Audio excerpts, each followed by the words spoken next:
Salut à tous et bienvenue dans cette nouvelle vidéo. Je m'appelle Rémi. Pour ceux qui ne me connaissent pas, je fais de l'investissement immobilier en Espagne. Je fais du e-commerce, je développe des business, je fais des formations, j'ai écrit un livre et j'aide et j'accompagne les gens dans leur quête d'indépendance financière, tout simplement.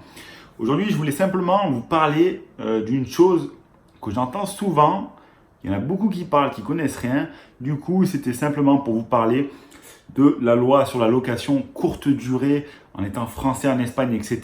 Je vais simplement vous parler de ça. Donc, tout simplement, les locations en Espagne, courte durée, à l'année, sur les sites, etc., ce n'est pas mort, ça marche toujours.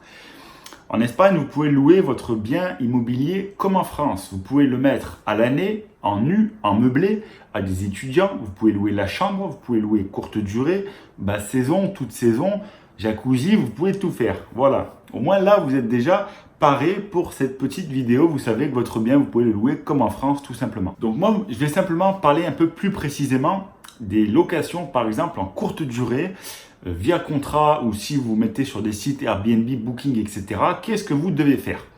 Encore une fois, c'est comme en France. Une fois que vous avez acheté votre bien, vous devez aller dans la commune, demander un numéro pour pouvoir le louer et le référencer en courte durée. Location en Espagne de tourisme. Ils vont vous donner un papier, un numéro qui sera attribué. Vous serez référencé à la mairie comme location de courte durée pour les vacanciers, etc. Voilà, c'est une licence qu'ils vous délivreront tout simplement pour que vous soyez en règle et que vous ne soyez pas sanctionné au cas où. Après, en fonction de différents barèmes, différentes villes, différentes régions d'Espagne, ils vous demanderont par exemple 60 centimes d'euros la nuit par locataire qui viendra dormir chez vous. Vous voyez, globalement, pour être dans la loi, pour ne pas être sanctionné, pour ne pas avoir d'amende, pour ne pas aller en prison, c'est quand même très bien. Donc, il faut savoir que les locations de courte durée en Espagne sont imposées sur le capital immobilier. Donc voilà, ça veut dire que c'est une autre tranche à côté, mais c'est pas comme en France où il faut faire des montages BIC, microfoncier, LMNP, etc. Ça n'a rien à voir. En Espagne, vous avez les impôts sur le revenu, vous avez les impôts sur vos locations. Si vous êtes par exemple non résident, vous payez 19%, 19,5% sur vos loyers. Que vous soyez imposé en France à 30, 40, 50 ou 60%. Voilà. Après, il y a quelque chose que beaucoup de gens ont vu, ça a fait parler pas mal et certains, surtout pour rien dire. L'Espagne a mis en place une nouvelle, on va dire, loi, pour que vous compreniez bien. Ça s'appelle le Modelo 179. En fait, ce Modelo 179, qu'est-ce que c'est? C'est simplement un papier que les sites de location courte durée transmettent au gouvernement espagnol. Par exemple, c'est pour éviter la fraude. Par exemple, si vous louez 10 nuits, 10 nuits, 10 nuits, ils vont transmettre le Modelo 179 au gouvernement espagnol du tarif que vous avez pris 10 nuits, 10 nuits, 10 nuits. De cette manière, le gouvernement espagnol pourra voir combien de nuits vous avez loué et à combien d'argent. Parce qu'il y en a beaucoup, c'est ça qui fait que ça tue les locations courte durée. Ils mettent des chambres à louer, des maisons à louer, des résidences principales, etc. Mais ils ne déclarent pas aux impôts. De ce fait, ça fait de la concurrence déloyale aux hôtels. Les hôtels baissent en chiffre d'affaires et baissent en compétitivité. Donc voilà, c'est simplement le Modelo 179. C'est les sites de location courte durée, Booking, Airbnb, etc. qui transmettent au gouvernement le chiffre d'affaires que vous avez fait et les locations que vous avez fait. Comme ça, au moins, même si vous essayez de frauder, l'État sera déjà au courant. Ça veut dire qu'ils vont taper à votre porte après si vous êtes malhonnête et ils vont venir vous voir et ils vont vous faire payer une amende et ils pourront même vous retirer votre licence de location. Donc voilà, j'espère avoir répondu à pas mal de questions. J'ai répondu vraiment aux questions les plus brèves. Parce qu'il y en a beaucoup qui me disent en Espagne on ne peut plus louer, il nous faut une taxe, etc. C'est comme en France, tant que vous êtes dans la loi et dans la légalité, tout se passe bien, vous avez toujours le droit. Je le répète tout le temps, on a toujours besoin d'un toit pour dormir, que ce soit d'un hôtel, d'une chambre étudiante, d'une auberge de jeunesse, etc., d'un logement pour les vacances, on a toujours besoin de dormir. Donc voilà, j'espère que cette vidéo t'a plu, ça a pu t'éclairer, ça a pu un peu enlever tes craintes et tes croyances limitantes sur l'investissement en Espagne. Tu sais maintenant que c'est possible et que tu peux toujours investir en Espagne et faire beaucoup d'argent, beaucoup de pesettes. En Espagne, c'est les euros comme en France, pour ceux qui ne savent pas. Aujourd'hui, moi, je voulais simplement te proposer quelque chose de concret. Tu sais que je t'aide et j'aide tout le monde à investir en Espagne dans leur quête d'indépendance financière, de liberté, de prendre sa retraite, etc.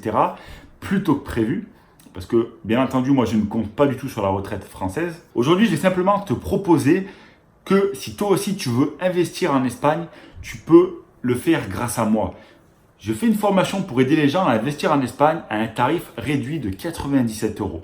Avec ces 97 euros-là, tu pourras savoir comment investir seul en Espagne. Si tu veux aller à Barcelone, à Roses, si tu veux aller à Valencia, ces 97 euros-là, c'est 20 fois moins cher que si tu contactes un avocat, un fiscaliste, une gestoria en Espagne pour faire tous les papiers, etc. Au moins, tu as les cartes en main, tu as les bagages, comme on dit, tu les prends comme ça et tu peux partir en Espagne tout seul en vacances, faire du repérage. Tu vas sur tous les sites, Idealista, Habitaclia, etc. Tu pourras investir tout seul. La deuxième proposition, c'est simplement une offre que je réserve aux personnes motivées. C'est un service d'accompagnement et de gestion. Ça veut dire que si tu es intéressé, toi, aujourd'hui, de venir en Espagne, tu peux venir, tu réserves 3 jours ou 6 nuits. Tout est inclus dans le voyage. Tu prends juste tes billets d'avion. Le logement est inclus, tous tes papiers sont inclus. On va voir les avocats, les notaires. On va faire les papiers, on va ouvrir le compte bancaire pour que tu sois prêt à investir en Espagne. Après, tu as deux possibilités. Si tu peux rester en Espagne par tes propres moyens, tant mieux. Tu pourras faire tes recherches, etc., etc.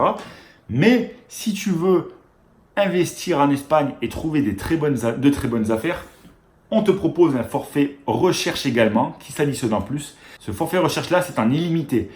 Tu payes une fois et tu pourras avoir accès à plein de biens immobiliers dans tes tarifs, dans ce que tu veux. La recherche est illimitée. On t'envoie les fiches descriptives des appartements qu'on visite, les futures rentabilités, ce que tu pourras faire, etc. Après, par la suite, tu peux nous demander un devis de nos artisans parce qu'on peut faire les travaux pour que ça vienne en déduction sur tes futurs revenus. Une fois que tu as fait la formation ou pas, que tu as fait tes papiers, que tu fais le forfait recherche, on te fait les travaux, à moins que le bien soit neuf, on te fait les travaux par nos propres artisans, on te le met en location, on te gère tout de A à Z. Si tu veux de la location courte durée, on s'occupe de tout de A à Z, délégué à 100% à moindre coût. Ménage, repassage, courses, etc. Si tu veux faire de la location étudiante, on s'occupe de tout, de faire les baux, solidaires, etc. Pour les étudiants, on fait tout de A à Z, l'état des lieux, on gère s'il y a des fuites entre-temps, etc. On te fait vraiment une gestion déléguée à 100%. Tu n'as rien à faire, tu peux retourner en France, investir. Tu as juste tes loyers que tu reçois à la fin du mois et tu es heureux parce qu'avec ces loyers-là, tu vas pouvoir agrémenter ta vie, tu vas pouvoir de plus en plus rejoindre l'indépendance financière et devenir libre. Donc voilà, tout ça c'est dans la description, tu descends un petit peu comme ça, tu swipe up vers le haut et tous les liens seront expliqués. Si tu prends 3 minutes pour lire, si tu es vraiment intéressé, tu regardes la description, tu peux nous contacter par mail, etc. Je te dis à très vite, à bientôt parce que je sais que tu es motivé et je sais que tu veux t'enrichir. Et n'oublie pas de développer ton esprit investisseur.